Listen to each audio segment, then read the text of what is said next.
اعوذ باللہ من الشیطان الرجیم بسم اللہ الرحمن الرحیم الحمد للہ رب العالمین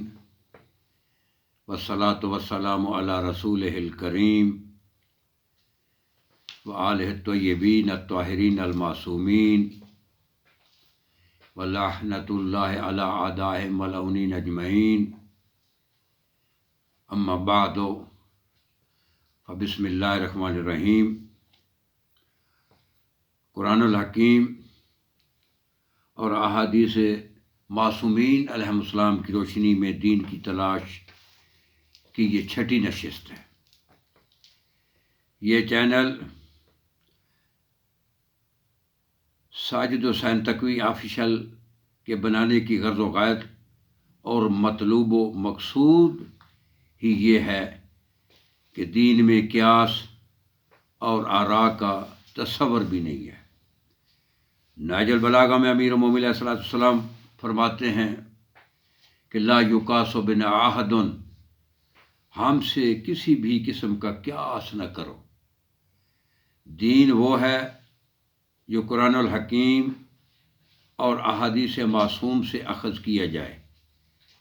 جو دین قرآن الحکیم اور احادیث معصوم سے لے گئے تو قرآن الحکیم کہتا ہے ذالک الدین القیم، یہی دین قیم ہے اور یہی سیدھا رستہ ہے۔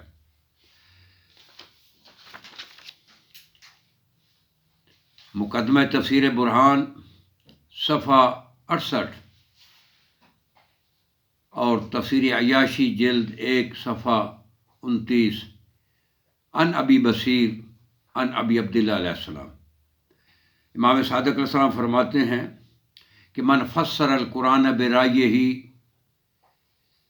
جو شخص قرآن کی تفسیر اپنی رائے سے کرے گا، ان اصابہ لم یؤجر، اگر اس کا ثواب لینے کے لیے بھی ذہن ہوگا تو اسے اجر نہیں ملے گا۔ وَإِنْ أَخْطَأَ فَهُوَ أَبْعَدُ مِنَ السَّمَاءِ،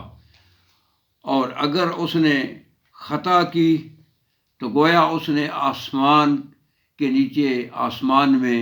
اس نے خیانت کی۔ تو دین جو ہے وہ ہم نے کلام معصوم اور قرآن الحکیم سے لینا ہے۔ تو امالی لصدوق مجلس 97 حدیث 1،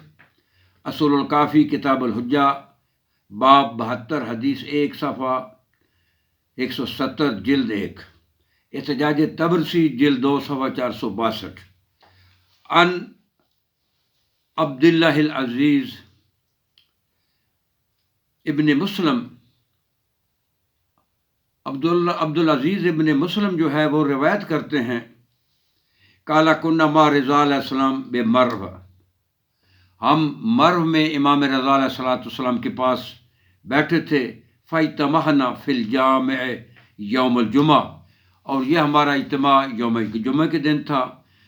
فاداروا امر الامامہ، تو امامت کے امر پہ گفتگو شروع ہوئی۔ وذاکروا کثرت اختلاف الناس فیہا، اور امامت میں جو لوگوں کے کثیر اختلاف ہیں تو وہاں پہ ان کا جو ہے ذکر کیا گیا۔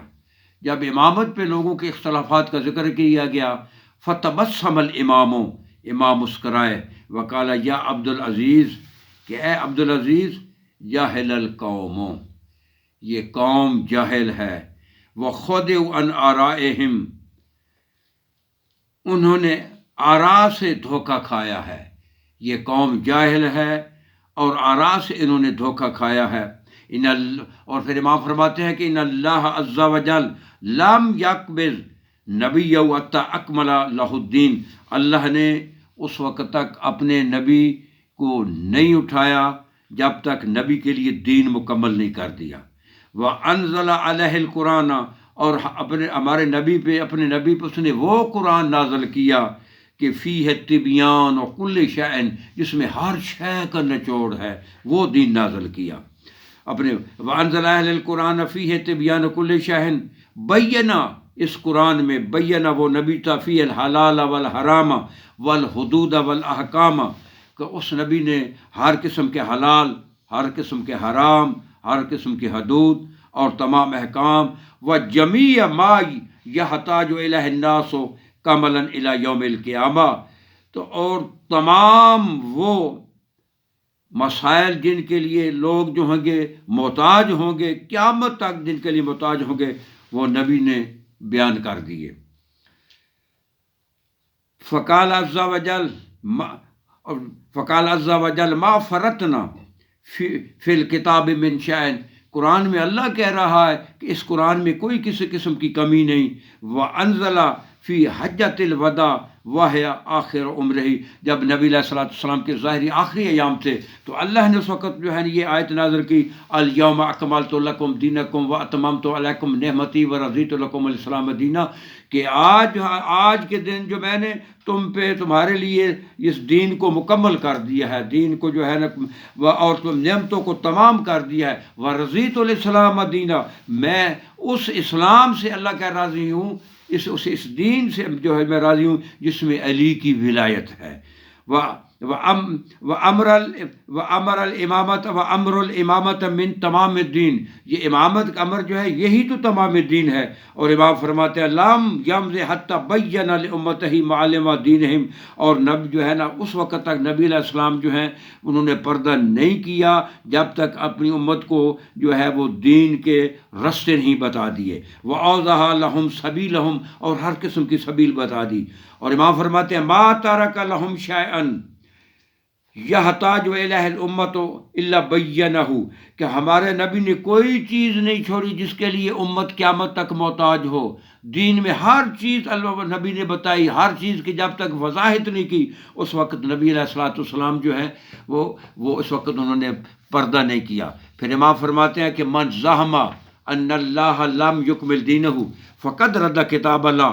ومن رد کتاب اللہ فہو کافر بہی، میرے امام فرماتے ہیں کہ یہ سب چیزیں جب قرآن میں آ چکی ہیں، حلال، حرام، احکام، حدود، قیامت تک جتنی بھی احتیاج ہے لوگوں کو، سب چیزیں قرآن میں موجود ہیں، لا رتب ولا یابس الا فی کتاب مبین، اس قرآن جو نبی پہ قرآن نازل اس میں ہر خشک و تار کا ذکر ہے، وما من غیبت فی السماوات والارض الا فی کتاب مبین، کوئی آسمان کا غائب نہیں، کوئی زمین کا غائب نہیں کہ جو ہے نا قرآن مجید میں نہ ہو۔ تو جو اب اس سب کچھ ہونے کے بعد امام فرماتے ہیں من زعم، کہ جو آدمی صرف ایک لمحے کے لیے گمان کر دے، من زعم ان اللہ لم یکمل دینہ، کہ اللہ نے دین کو مکمل نہیں کیا، فقد رد کتاب اللہ، اس نے کتاب کا جو اس نے رد کیا، فمن رد کتاب اللہ فہو کافر بہی، تو وہ کافر ہو گیا۔ کہ صرف آدمی تو نہ گمان کر دے کہ دین مکمل نہیں، تو اس آیت جو تکمیل الدین ہے اس نے اس آیت تکمیل الدین کا انکار کیا، جس نے ایک آیت کا انکار کیا اس نے سارے قرآن کا انکار کیا، جس نے قرآن کا انکار کیا وہ شخص کافر ہو گیا۔ دین تو میرا یہ چینل بنانے کا جو مقصد ہے وہ یہ مقصد ہے کہ جب کلام معصوم نے ہر چیز کی شرح کر دیا، قرآن مجید میں ہر چیز موجود ہے، تو ہم یہ جو اس چینل میں ہم دین کی تلاش کریں گے خالصتاً قرآن الحکیم اور ائمہ علیہ السلام کی جو ہے نا ان کی احادیث سے، کسی رائے یا کسی کی اور کی بات سے ہم دین نہیں لیں گے کہ دین نبی پہ مکمل ہے۔ اب اگر ہم گمان کر دیں نبی پہ مکمل نہیں ہوا تو ہم دین صرف معصوم سے لیں گے اور قرآن سے لیں گے، ناطق قرآن سے اور صامت قرآن سے دین لیں گے۔ اور یہ چینل انشاءاللہ یہ جو میں نے بنایا ہے، یہ میں نے اس لیے چینل بنایا ہے کہ آج ممبر سے تو کوئی میسج آ نہیں رہا، ممبر کا ایک عجیب سی حالت ہو گئی ہے، تو ہمارا یہ جو جنریشن، یہ نئی جو جوان جنریشن ہے، یہ کہاں سے جو ہے یہ دین لیں گے، یہ کہاں سے عقیدہ لیں گے، کون ان کو عقیدہ دے گا؟ والدین کے پاس تو فرصت نہیں ہے۔ تو بے تائید امام صاحب الزمان علیہ الصلوۃ والسلام اور قرآن کے استخارے سے میں نے یہ جو ہے کہ اب تمام موالیان حیدر قرار کے گھروں تک یعنی قرآن الحکیم سے اور ائمہ معصومین علیہ السلام کی حدیث سے جو دین ہے، وہ میرا ارادہ ہے کہ ہر گھر میں یہ دین پہنچ جائے، جو ہے جسے قرآن نے بیان کیا ہے، جو قرآن میں بیان ہے، جسے معصوم نے بیان کی ہے، وہ دین، تاکہ جو ہے کہ کوئی آدمی جو ہے کہ کس جو ہے کہ جو ہے جب یہ دین قرآن سے اسے مل جائے گا، جب دین جو ہے آئمہ معصوم سے مل جائے گا، اسے کسی اور سے لینے کی ضرورت ہی نہیں ہے۔ تو انشاءاللہ یہ جو ابھی یہ سلسلہ چل رہا ہے، تو یہ سلسلہ انشاءاللہ قرآن الحکیم اور ائمہ معصومین علیہم السلام کی روشنی میں ہم دین پہ گفتگو ہوگی۔ وما علینا الا البلاغ۔